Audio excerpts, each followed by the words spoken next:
എന്റെ പേര് മൃന്മയ്. മൃന്മയ് എ മൃദുൽ. ഞാൻ ഇന്നിവിടെ സ്റ്റാൻഡപ്പ് പറയാൻ വന്ന് എന്നെ ഐസ്ക്രീം കഴിക്കാണ്. പക്ഷെ അമ്മ ഐസ്ക്രീം വാങ്ങിത്തരില്ല. ഐസ്ക്രീം വാങ്ങിത്തരാൻ പറഞ്ഞ ഒരു 100 ഉപദേശങ്ങളാ. അമ്മ എന്നാ പറഞ്ഞിട്ടുണ്ട്, ഇന്നിവിടെ പഫെന്നുണ്ടെങ്കിൽ ഒരു വലിയ ഐസ്ക്രീം വാങ്ങി തന്നേ പറ്റുള്ളൂ.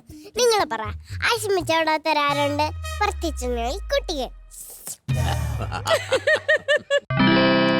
അമ്മ ഞാൻ പറയും, അമ്മേ എനിക്ക് ഐസ്ക്രീം വാങ്ങി തരുമോ? അപ്പം ഇങ്ങനെ കണ്ണുർക്കും. അപ്പച്ചൻ പറയും, പാവല്ലി കുഞ്ഞ് ഇത്രയും വാങ്ങിക്കൊടുക്കും. അപ്പം പറയും, നിങ്ങളാ മനുഷ്യ കൊച്ചു നിങ്ങൾ വഷളാക്കുന്നത്. ഞാൻ പറയും, അമ്മേ ഞാൻ ചിലപ്പം കടയിൽ പോയിക്കോട്ടെ. അപ്പൊ അമ്മ പറയും, കടയിൽ പോകുന്നൊക്കെ കൊള്ളാം, പക്ഷെ ഐസ്ക്രീം നല്ലത്. പിന്നെ എന്താ കടയിൽ പോകുന്ന? ഐസ്ക്രീം തിന്നാനല്ല കടയിൽ പോകുന്നത്. ഞാൻ അച്ഛനമ്മ കാണാതെ കടയിൽ പോയിട്ട് വരുമ്പോഴോ അമ്മ വാദിക്കയിൽ ഇങ്ങനെ കണ്ണുട്ടി നിൽക്കും. എന്നിട്ട് ചോദിക്കും, നിമ്മു നീ ഐസ്ക്രീം കുടിച്ചോണ്ടോ? ഞാൻ പറയും, ഇല്ല അമ്മേ ഞാൻ ഐസ്ക്രീം കുടിച്ചിട്ടില്ല. അല്ലേ അച്ഛാ? പക്ഷെ എനിക്കൊരു വിഷമം, അമ്മ ഞാനിങ്ങനെ കള്ളം പറയില്ല. അത് സാരമില്ല, ഐസ്ക്രീം വെച്ചിട്ട് കള്ളം പറയും, കുഴപ്പമൊന്നുമില്ല.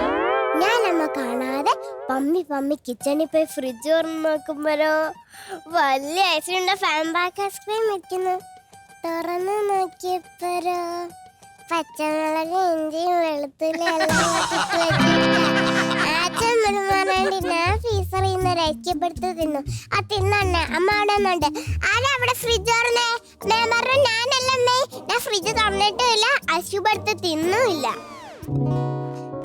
കാര്യമൊക്കെ ശരി തന്നെ. ഐസ്ക്രീം കഴിച്ചാൽ പനി തുമ്മൽ ചുമ എല്ലാം വരും. എന്നാൽ ഞാൻ ഐസ്ക്രീം കുടിക്കും. അമ്മ പറയുന്നത് പാർട്ടിക്കും ബീച്ചിലും ഒക്കെ പോകുമ്പോൾ ഐസ്ക്രീം കഴിക്കുന്നതെന്ന്. അതൊന്നും നിങ്ങൾ ആരെയൊക്കെ ഉണ്ട്? ഐസ്ക്രീം നമുക്ക് എപ്പോൾ വേണമെങ്കിലും കഴിക്കാം.